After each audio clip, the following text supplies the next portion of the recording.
O medo não escolhe momentos. O devocional de hoje, ai gente, mexeu comigo. Vocês sabem quando mexe comigo, né? Esse mexeu, tá mexendo ainda. Lá em 1 Reis 19, a gente aprende a história de Elias. Elias foi um dos maiores profetas que já existiu. Foi Elias que fez o fogo descer do céu diante de todos os profetas de Baal e aquele fogo consumir a oferta daquele povo. Ele vivenciou momentos de milagres sobrenaturais. Pensa, quando eu falo de um profeta como Elias, era um homem respeitado, era um homem que tinha um relacionamento com Deus, era um homem espiritual. Mas o medo nos faz encolher. O medo te encolhe. Você vê que quando uma pessoa está angustiada, ela está com medo, ela está passando uma situação difícil na vida dela, ao invés dela expandir e enfrentar aquilo, ela se encolhe. Ela se encolhe, ela diminui o seu tamanho, ela fica em posição fetal. E isso aconteceu com Elias. Olha, isso poderia acontecer com qualquer pessoa na Bíblia, mas Elias, logo após algo muito sobrenatural acontecer com o profeta Elias, que foi esse episódio do fogo que desceu do céu, foi algo muito grandioso, Jezabel, que era a rainha da época, jurou matar Elias. Veja só como nós vamos do 8 ao 80 rapidamente. O milagre, esse mover sobrenatural tinha acabado de acontecer. E sabe o que Elias fez diante desse medo?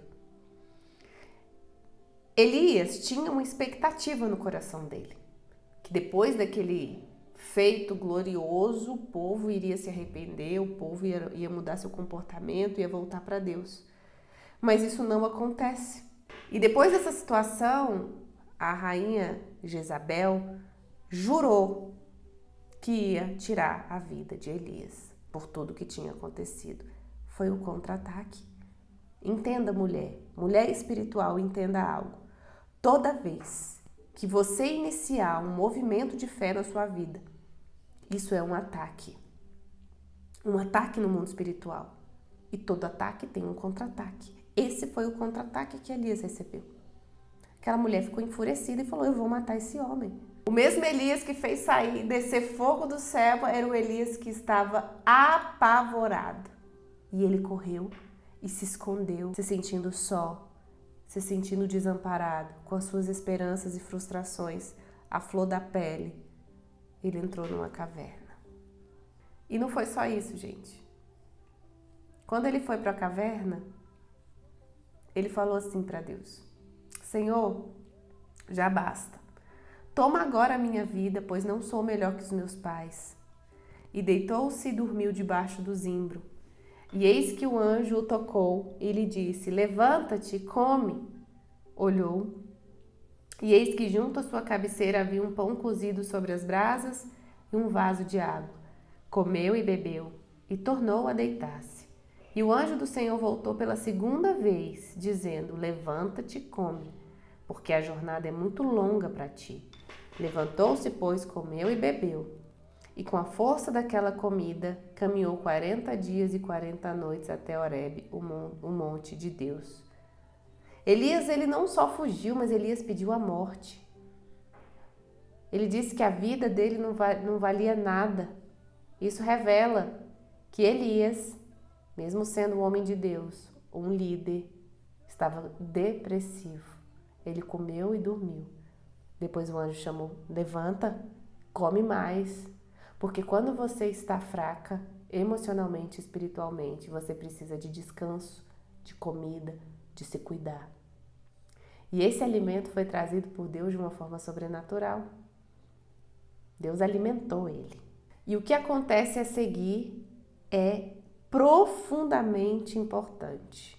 Mesmo Elias se escondendo, se rendido a essa tristeza, Deus não o abandona. Deus o alimenta.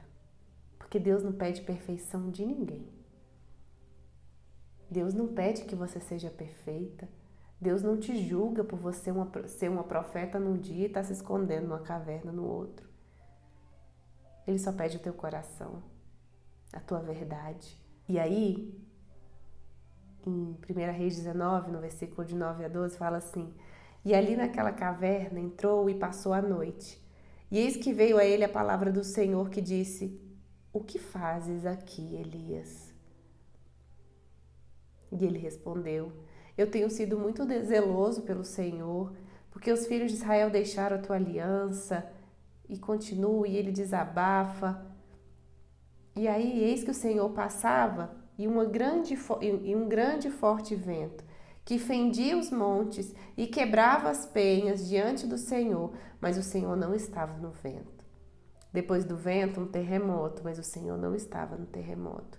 E depois do terremoto, um fogo, mas o Senhor não estava no fogo. E depois do fogo, uma voz doce, uma voz suave e delicada. Elias estava numa caverna, isolado, em uma solidão emocional e espiritual, e a primeira pergunta de Deus a Elias é: o que você está fazendo aqui, Elias? A tristeza te levou para um lugar que não é seu. O que você está fazendo aqui? Volta.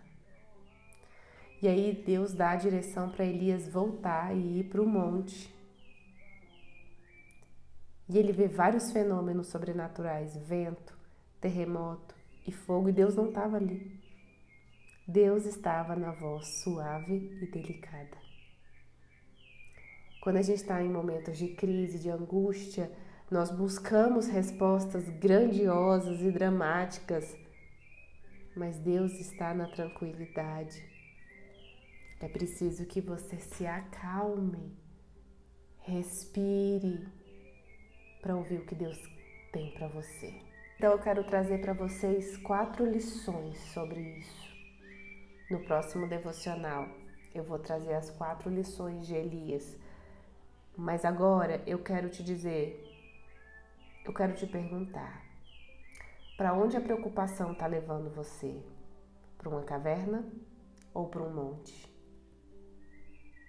O que a angústia, a depressão tem te feito fazer? Se encolher ou se levantar? Se você estiver numa caverna, tudo bem. Coma, descanse, mas saia daí, porque aí não é o seu lugar. Hoje Deus está te perguntando: o que você está fazendo aqui? O que você está fazendo aqui, Priscila? O que você está fazendo nesse lugar tão apertado? Se isso faz sentido para você, eu quero que você coloque lá no nosso grupo. Eu não vou ficar na caverna. Eu vou para o monte. Eu vou para o lugar mais alto. No lugar mais alto tudo fica pequenininho embaixo, né? O monte é o seu lugar. A caverna é a sua passagem. É o lugar que você se recupera, mas não é o lugar que você permanece. Até amanhã.